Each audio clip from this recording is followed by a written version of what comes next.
বিসমিল্লাহির রহমানির রহিম। প্রিয় দেশবাসী, আসসালামু আলাইকুম। শুরুতেই মহান আল্লাহর দরবারে শুকরিয়া আদায় করছি। হাজারো শহীদের প্রাণের বিনিময়ে আমরা দেশ এবং জনগণের স্বাধীনতা, সার্বভৌমত্ব রক্ষা করতে পেরেছি। তাবেদার মুক্ত বাংলাদেশে জনগণের ভোটে জনগণের কাছে জবাবদিহিমূলক একটি নতুন সরকার যাত্রা শুরু করেছে। দেশে গণতন্ত্র এবং মানুষের অধিকার পুনঃপ্রতিষ্ঠার এই যাত্রা লগ্নে আমি দেশবাসীকে শুভেচ্ছা এবং আন্তরিক অভিনন্দন জানাই। স্বাধীনতা প্রিয়, গণতান্ত্রিক আমি প্রিয়। জনগণের কারণেই দেশে আবার মানুষের অধিকার, সম্মান এবং মর্যাদা পুনঃপ্রতিষ্ঠার সুযোগ সৃষ্টি হয়েছে। আমি দেশবাসীর উদ্দেশ্যে একটি বার্তা দিয়ে বলতে চাই, মুসলমান, হিন্দু, বৌদ্ধ, খ্রিস্টান তথা দল, মত, ধর্ম, বর্ণ নির্বিশেষে পাহাড়ে কিংবা সমতলে বসবাসকারী এই দেশ আমাদের সবার। প্রতিটি নাগরিকের জন্যই এই দেশকে আমরা একটি নিরাপদ ভূমিতে পরিণত করতে চাই। একটি স্বনির্ভর, নিরাপদ, মানবিক, গণতান্ত্রিক বাংলাদেশ প্রতিষ্ঠায় বিএনপি সরকারের লক্ষ্য। প্রিয় দেশবাসী, ফ্যাসিবাদের সময়কালে দুর্নীতি দুঃশাসনে পর্যুদস্ত একটি ভঙ্গুর অর্থনীতি, দুর্বল শাসন কাঠামো আর অবনতিশীল আইন শৃঙ্খলা পরিস্থিতির মধ্য দিয়ে নতুন সরকার যাত্রা শুরু করেছে। আইন শৃঙ্খলা পরিস্থিতির উন্নয়ন এবং কঠোরভাবে দুর্নীতি নিয়ন্ত্রণের মাধ্যমে জনগণের মনে শান্তি, নিরাপত্তা ফিরিয়ে আনাই হচ্ছে আমাদের সরকারের প্রধান অগ্রাধিকার। সারা দেশে জুয়া এবং মাদকের বিস্তারকেও বর্তমান সরকার আইন শৃঙ্খলা অবনতির অন্যতম কারণ বলে চিহ্নিত করেছে। সুতরাং জুয়া এবং মাদক নিয়ন্ত্রণে আইন শৃঙ্খলা বাহিনী সব রকমের কঠোর পদক্ষেপ গ্রহণ করছে। জনজীবনে শান্তি ও নিরাপত্তা নিশ্চিত করতে সরকার সর্বোচ্চ উদ্যোগ গ্রহণ করছে।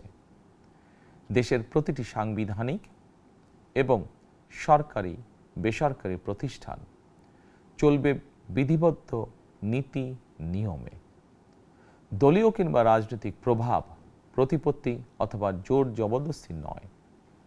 আইনের শাসনই হবে রাষ্ট্র পরিচালনার শেষ কথা। প্রিয় দেশবাসী, আগামীকাল থেকে সারা দেশে শুরু হতে যাচ্ছে পবিত্র মাহে রমাদান। আমি দেশবাসীকে পবিত্র মাহে রমাদানের শুভেচ্ছা জানাই। রমাদান আত্মশুদ্ধির মাস। আমরা যদি আত্মশুদ্ধি শব্দটির মর্মার্থ উপলব্ধি করি, তাহলে এই মাসে মানুষের ভোগান্তি বাড়ার কথা নয়। যদিও আমাদের অনেকের মধ্যেই এই মাসটিকে ঘিরে ব্যবসায় অধিক মুনাফা লাভের প্রবণতা লক্ষণীয়। আপনাদের প্রতি আমার বিনীত আহ্বান, রমাদানের পবিত্রতা রক্ষার্থে এই মাসটিকে আপনারা ব্যবসা মুনাফা লাভের মাস হিসাবে পরিগণিত করবেন না। দ্রব্যমূল্য যাতে সাধারণ মানুষের নাগালের বাইরে না যায়, এ ব্যাপারে ব্যবসায়ীরা দয়া করে সতর্ক থাকবেন। হাজারো প্রাণের বিনিময় একটি মাফিয়া সিন্ডিকেটের পতন ঘটিয়ে রাষ্ট্র এবং সরকারের জনগণের অধিকার প্রতিষ্ঠার অঙ্গীকার নিয়েই আমরা রাষ্ট্র পরিচালনার দায়িত্ব গ্রহণ করেছি। বিএনপি সরকার সকল ক্ষেত্রেই অনাচার অনিয়মের সকল সিন্ডিকেট ভেঙে দিতে বদ্ধপরিকর ইনশাআল্লাহ। ক্ষুদ্র, মাঝারি কিংবা ছোট বড় সকল ব্যবসায়ীদের প্রতি বর্তমান সরকারের দৃষ্টিভঙ্গি সহজ এবং স্পষ্ট। বর্তমান সরকার ব্যবসায়ী এবং ক্রেতা সাধারণ উভয় স্বার্থ রক্ষা করেই প্রয়োজনীয় পদক্ষেপ গ্রহণ করতে চায়। সুতরাং সরকারের পক্ষ থেকে কী ধরনের উদ্যোগ গ্রহণ করলে বাজার পরিস্থিতি নিয়ন্ত্রণে থাকবে কিংবা ক্রেতা বিক্রেতা উভয়েরই স্বার্থ রক্ষা হবে, এ ব্যাপারে আপনাদের যে কোনো ধরনের পরামর্শ কিংবা অভিযোগ শুনতে সরকার প্রস্তুত। ক্রেতা বিক্রেতা গ্রহীতা, এই সরকার সকলেরই সরকার। এই সরকার আপনাদেরই সরকার। আপনারাই ভোটের মাধ্যমে এই সরকারকে রাষ্ট্র পরিচালনার দায়িত্ব দিয়েছেন। আপনারাই এই সরকারের শক্তি। প্রিয় দেশবাসী, পবিত্র রমাদান মাসে রোজাদারগণ বিশেষ করে ইফতার, তারাবি, সেহরি এই সময়গুলোতে নিরবিচ্ছিন্নভাবে গ্যাস, পানি ও বিদ্যুৎ সরবরাহ পেতে চান। এই বিষয়টি নিশ্চিত করতে এরই মধ্যে আমি সংশ্লিষ্ট কর্তৃপক্ষকে নির্দেশনা দিয়েছি। অপচয় রোধ করে কৃচ্ছ্রতা সাধন প্রতিটি মুসলমানের ঈমানি দায়িত্ব। অফিস আদালতে বিনা প্রয়োজনে কিংবা প্রয়োজনের অতিরিক্ত গ্যাস, বিদ্যুৎ, পানি খরচের ব্যাপারে সচেতনতা অবলম্বন করাও ইবাদতেরই অংশ বলেই আমি মনে করি। দেশের সকল সরকারি বেসরকারি কর্মকর্তা কর্মচারী এবং জনসাধারণের প্রতি কৃচ্ছ্রতা সাধনের আহ্বান জানানোর আগে আমি সরকারের মন্ত্রী এবং বিএনপি সংসদ সদস্যদেরকে দিয়েই একটি দৃষ্টান্ত স্থাপন করতে চেয়েছি। বিএনপির সংসদীয় দলের প্রথম সভাতেই আমরা সিদ্ধান্ত নিয়েছি, বিএনপি থেকে নির্বাচিত কোনো সংসদ সদস্য সরকারি সুবিধা নিয়ে ট্যাক্স ফ্রি গাড়ি আমদানি করবেন না এবং প্লট সুবিধাও নেবেন না। আমি আপনাদের সামনে বলেছিলাম, রাষ্ট্র পরিচালনার সুযোগ পেলে বিএনপি সরকার মহানবীর ন্যায়পরায়ণতার আদর্শ অনুসরণ করবে। আমি মনে করি বিএনপির সংসদীয় দলের এই সিদ্ধান্ত ন্যায়পরায়ণতার আদর্শেরই একটি অন্যতম প্রতিফলন। প্রিয় দেশবাসী, বিভাগীয় শহরগুলিতে বিশেষ করে রাজধানী ঢাকায় যানজট অত্যন্ত নিয়ন্ত্রণহীন। হাটে মাঠে ঘাটে, অফিস আদালতে জনগণের ভোগান্তির শেষ নেই।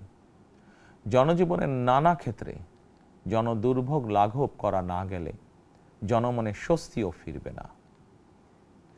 রাজধানীতে জনসংখ্যার চাপ কমাতে বিকল্প ব্যবস্থা গ্রহণ করা জরুরি হয়ে পড়েছে।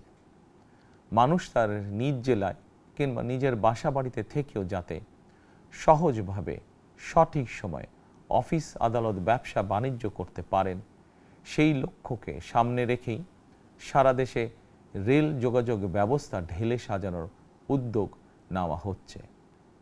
এই পরিকল্পনার অংশ হিসাবে প্রথমেই রেল, নৌ, সড়ক এবং সেতু মন্ত্রণালয়ের কার্যক্রম পুনর্বিন্যাস ও সমন্বয় করা হচ্ছে। আমরা মনে করি সারা দেশে রেল যোগাযোগ ব্যবস্থার সহজ, সুলভ এবং নিরাপদ করা গেলে একদিকে যেমন জনগণের শহর কেন্দ্রিক বা নগর কেন্দ্রিক নির্ভরতা কমবে, অপরদিকে পরিবেশেরও উন্নতি হবে। প্রিয় দেশবাসী, আমাদের চারপাশে সমস্যার শেষ নেই, তবে সমস্যার পাশাপাশি সম্ভাবনাও কিন্তু কম নয়। আমাদের বৃহৎ জনগোষ্ঠীকে যদি আমরা দক্ষ জনশক্তিতে রূপান্তরিত করতে পারি, তাহলে এই জনসংখ্যাই হবে আমাদের জনসম্পদ। আমরা নিজেদেরকে দক্ষ করে গড়ে তুলতে পারলে শুধু বাংলাদেশই নয়, বিশ্ব বাজারও আমাদের জন্য উন্মুক্ত। তথ্য প্রযুক্তির সিঁড়ি বেয়ে বিশ্ব এখন কৃত্রিম বুদ্ধিমত্তার যুগে প্রবেশ করেছে। প্রযুক্তির এই প্রতিযোগিতামূলক বিশ্বে সম্মান এবং স্বচ্ছতার সঙ্গে টিকে থাকতে হলে আমাদেরকে কোনো না কোনো একটি বিষয় বা কাজে পারদর্শী হতে হবে।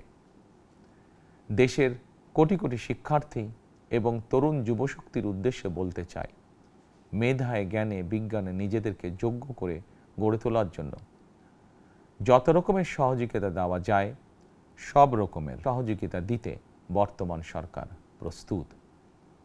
কর্মসংস্থান এবং কর্মপরিবেশ নিশ্চিত করার সুনির্দিষ্ট অঙ্গীকার নিয়ে বর্তমান সরকার যাত্রা শুরু করেছে। প্রিয় দেশবাসী, দীর্ঘ 18 বছর পর দেশে ফিরে গত বছর 25শে ডিসেম্বর আমি বলেছিলাম, দেশ এবং জনগণের জন্য আই হ্যাভ এ প্ল্যান। 12ই ফেব্রুয়ারি জাতীয় নির্বাচনের আগে দেশের বিভিন্ন স্থানে ঘুরে আমার প্ল্যান, পরিকল্পনার অনেক কিছু আমি আপনাদের সামনে তুলে ধরেছিলাম। আপনারা স্বাধীনতার ঘোষকের প্রতিষ্ঠিত দল বিএনপিকে ভোট দিয়ে রাষ্ট্র পরিচালনার দায়িত্ব দিয়েছেন, সকল পরিকল্পনা বাস্তবায়নের সুযোগ দিয়েছেন। এখন এই সুযোগকে কাজে লাগিয়ে সকল অঙ্গীকার পূরণ করার দায়িত্ব বিএনপি সরকারের।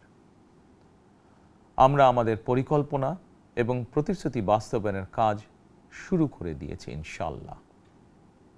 অঙ্গীকার পূরণের এই যাত্রাপথে আমরা ভবিষ্যতের দিনগুলোতেও আপনাদের অব্যাহত সমর্থন প্রত্যাশা করি।